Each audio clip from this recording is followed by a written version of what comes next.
listening to The Rob Dibble Show.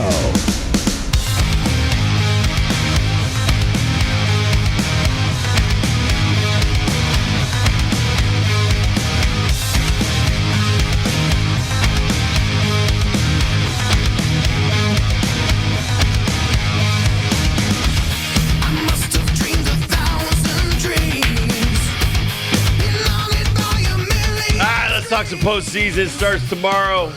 All of our teams are in it. Except your Cubs. My Reds. Kurt's Red Sox. Oh, God. Red Sox. And all you Yankees fans Mets. out there. I'm amazed some of these managers kept their jobs. Bucks Showalter, by the way, stepping down. Gabe Kapler was fired like 3 days before the end of the season with the Giants. There's more to come, I'm sure. But what about those Yankees? I don't think so. I think they're fine. I think you know who the damage control guy is now? Aaron Judge.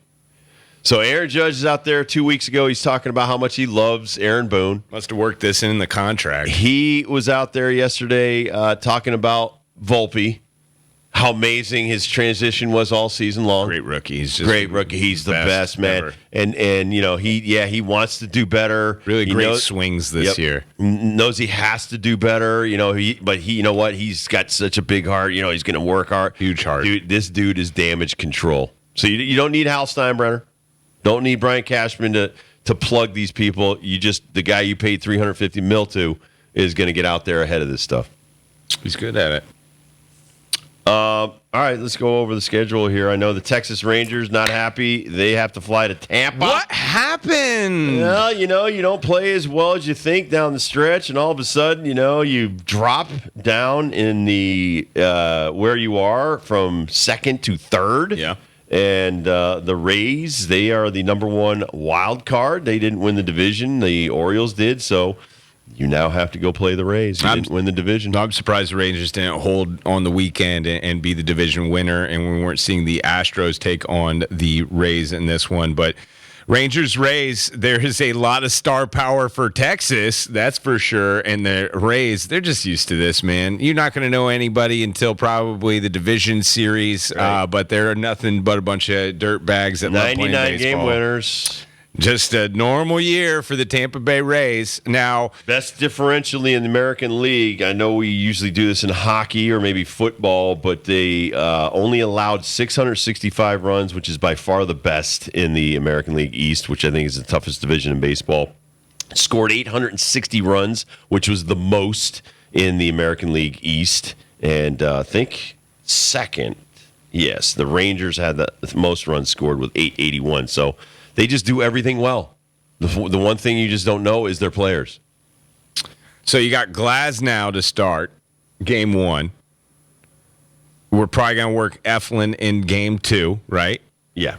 Who's your third guy in this mix if it goes there? And by the way, all these games are in Tampa in this 3-game series against Texas? I don't know. It probably changes. They've already got Eflin and Glasnow penciled in there. I think, you know, you could go with an opener in the third game, and you might not even get to that. They're hoping to win 2 out of 3 and not have to use anybody. Then they get a couple of days off to prepare for the next round. But I think some of these teams don't want to let you know who could possibly go in third because you don't even want to have to. I don't want to have to tell the third guy. If I'm Kevin Cash, I don't want to put that much drama in some pitcher's head because we're all flaky anyway. So I don't think you want to play that card unless you have to. So if we win the first 2, you could come back maybe with Glasnow on short rest to start the first game of the division series. But for now, you're probably just thinking, you know what, let's go. They're a team that goes game to game.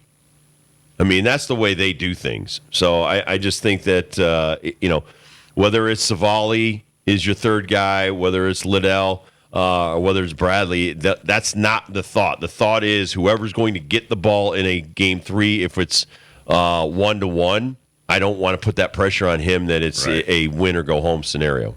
So you're trying to surprise him a little bit. I'm not surprised. You're not going to be surprised. These guys are big leaguers. It's just something you're not going to have to dwell on for exactly. 2 days. I love that word because, you know, if you would tell me I'm game 3 starters. Why am I not game 1 or game 2? And, this is the way guys' heads work. I'd love to see East Windsor's own Aaron Savali. Exactly. Right. Exactly. Well, that's one of the reasons you got him. Now, we did put Max Scherzer on this Ranger squad. Because they think he's going to be able to go. Okay, win. Because you got Pivetta, you got Jordan Montgomery. Those are probably going to be at least game 1. What did I say, Pivetta? Yes, I got my Red Sox pitchers mixed up. But yes, Nathan Eovaldi, sorry. That is your number 1 guy who hasn't been pitching very good at the end of this season. He came back. Jordan Montgomery pitched on Thursday. He might be super fresh, and the one you throw out there for game 1, I would say this. Game 1's the most important game in this 3-game series.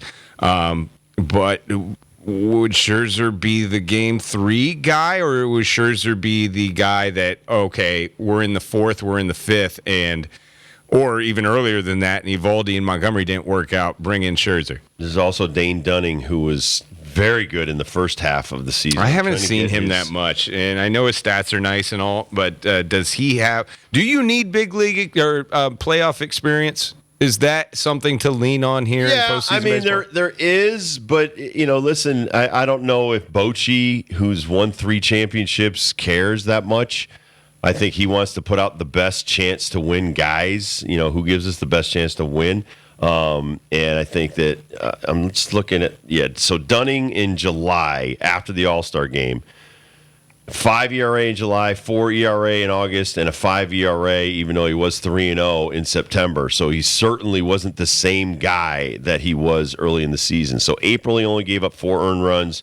May only gave up 7, and then it was 15, and 16 in the last 3 months of the season. He got bombed. That will be the first game on tomorrow. That starts at 3 o'clock. That will be an ABC broadcast from Tropicana Field. The second game of the day, second series. We will not have this one on Tuesday, but we will have this matchup on Wednesday and Thursday right here on these Rob Dibble Show stations. Blue Jays going to Minnesota in the 6-3 portion of the AL playoffs. Looking at Dunning against Tampa Bay, see, this could have something to do with it. He pitched well. Gave up 2 earned runs in 7 innings, the one start he made against them this season. So those are things you just look at, I guess, depending on who you're going to get. But if it were a win-or-go-home scenario in Game 3 and Scherzer's available, I mean, I traded for this guy for this reason. I think he would probably be butthurt if he didn't get it. But, I mean, he hadn't pitched in a month. I know. It's dangerous. It is very dangerous. Who you like in the series? Tampa Bay. Blue Jays, Twins. That will be a 4:30 start tomorrow. Blue Jays. Even though they had more wins because of where they finished and the fact that the Twins win their division. Win your division, man. Sorry your neighborhood's a little crowded, but It is what it is. Win your division. You had a chance to do that. You didn't. Blue Jays got to go to Minnesota to get these wins. I still like the Blue Jays, although they've been a roller coaster the entire year. They have. But it's a roller coaster that I'd like to ride. I like their pitching. I like their offense. I like their bullpen. They picked up Jordan Hicks, one of the hardest throwers and one of the more effective relievers in the major leagues. So I just think that, when you're trying to win in a 3-game series, and this is why, I mean, we all loved the 1 game. I didn't. Because I thought it cheapened the regular season. This is better. Totally agree. This rewards one team for the 3 home games. You don't have to travel. There's none of that, nonsense.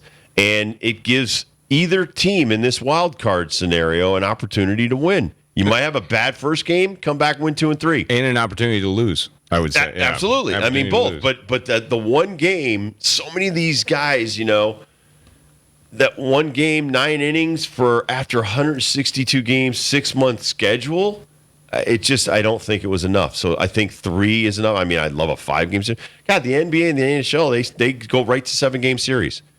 They don't cheapen their regular season, but Major League Baseball, for some reason, was like, that's not necessary. Let's go with 1-game plan. Pablo Lopez will be your starter for Minnesota for Game 1 of this series. It's undecided for Toronto. My question for you is, I love all 5 of these guys. Right. You got Gausman, Bassett, Barrios, Kikuchi, and then Yin Ryu. I love all of them. I don't know which one's been better as of late. maybe you go with a hotter hand, or do you potentially go with a matchup scenario facing the Minnesota Twins, who's been better against that team? First of all, I look at that. Whether Kikuchi, obviously your lefty, would have been nice if Alex Manoah had had a brain cramp the entire year. But you look at matchups. How do we match up better? Because I don't think either team is going to let their starter go more than 6. Not going to go through the lineup 3 times. It's been proven already by analytics that anybody who goes into the 3rd time through the line, he's going to batting average. I mean, maybe, because the guys have seen you 3 times. So obviously it should go up. But good pitchers will shut down good hitting, especially in these big games. So I just think that when you have the weaponry that the Blue Jays have, that's going to be the toughest thing for their manager to decide is who kicks it off. Ryu and Kikuchi are very valuable, but so are Gausman, Bassett, and Berrios. Berrios gives me an option whether I put him first or second of going powerful guys around him. I always kind of like to vary the looks that the hitters get. So if Berrios starts game 1, and it's also who's in the rotation and how was it set up here in the last couple of weeks, right, rest-wise? Right. Who's the most rested? Whose start day is coming tomorrow, and who you're going to put out there. So there's so many intangibles in there. But for me, who gives you the best opportunity to win? Who pitched the best in September? Those kind of things, they all have to factor in there. But the matchups is the big thing. It's that you're going to probably face 18 hitters, possibly 21 to 25, and you're done. Your day's over. They're not going to let you throw a complete game. Bullpens are going to be critical in all of these series. So an interesting scenario for the Diamondbacks. I don't know if Zach Gallen in the rotation just doesn't work out here. I know they had to play some big-time baseball at the end of this weekend just to get in, so that could put them behind the Milwaukee Brewers, who are definitely putting in Corbin Burns for their first starter for Game 1. Zach Gallen, however, the ace for the Arizona Diamondbacks, will not start Game 1. It'll be, is it Fat? P-F-A-A-A-A-A-A-D-T. Mr. Brandon Pfaadt. Call him BP. Wait, that's not a good pitching name. Yeah, you don't want BP as your pitching name. That's the worst possible nickname for him. But he will get the start Game 1. I've seen this in college a lot where you've got a really good starter for the other team. It's not necessarily throwing in the towel, but we'll see what happens. Is 3-9 with a 5.7 ERA. I think he's going to be an opener. Correct. I would agree with that. Wow. And take your chances against the ace Corbin Burns for the Milwaukee Brewers, having Zach Gallen in your back pocket for Game 2. Dude, 18 starts, 96 innings pitched, 109 hits, but here's the big kicker, 22 homers. That's huge. Oh, dear. It translates to over 40 for an entire season. Dude, I don't know how they've been doing it. Listen, this last couple of weeks, I don't know how they've been doing it. But they have been winning ball games, so just let them go. Just let them do their thing. Listen, Diamondbacks know something we don't, all right? Just let them do their thing. Torey Lovell has done an amazing job. Let's start there. The management, they rode some people that they thought needed an opportunity, and they were right. I don't give up Paul Goldschmidt easily, but they did. And they've been rewarded by postseason berth. So jobs are safe right now. They'll start at 7 o'clock. The game that we'll be bringing to you tomorrow after UConn Coach Moore's coaches show at 6 o'clock after our show. 8 o'clock first pitch. We'll do a 7:30 pregame. It is the Eastern wild card for the NL. The Miami Marlins will be going to the Philadelphia Phillies. First pitch is 8 o'clock for this one. Jesus Luzardo versus Zach Wheeler. Both teams are playing great baseball, though, at the end of the season. Like the Marlins, the way they've come on here at the end, you're going to learn a lot about the future of baseball when you watch the Miami Marlins. A lot of young pups on this team, but anything can happen. And just, this. I was telling you this before, though. Tampa Bay and Miami have made a career out of getting minor leaguers or getting people from other organizations. Luzardo was an A at one time, another Oakland Athletic. Brought over here in a trade 2021, has been nothing but exceptional since then.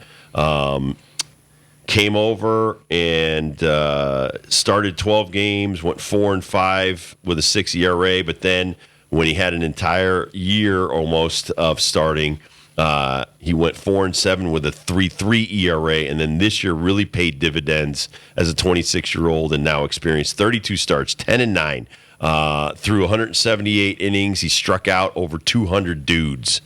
I mean, this guy is the real deal with great stuff. So picking somebody out of somebody else's organization to do as well as Luzardo has done for them has been really, because Alcantara did not have a great year coming off a Cy Young year the year before.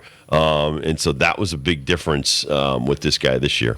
I just don't know what it is with the Miami Marlins in postseason play, but I would say percentages-wise, they're one of the best teams ever. I mean, they get in and they win it all. Oh, yeah. Win it all. Won 2 championships in their history. They remember the COVID year, the 2020 tournament? Yep. And they turned some heads in that one as well. Philly fans, do not sleep on this 6th place Marlins team. Absolutely. I'll tell you what, they can play some ball. All right, when we come back, we'll do Dibbles and Bits next. 97.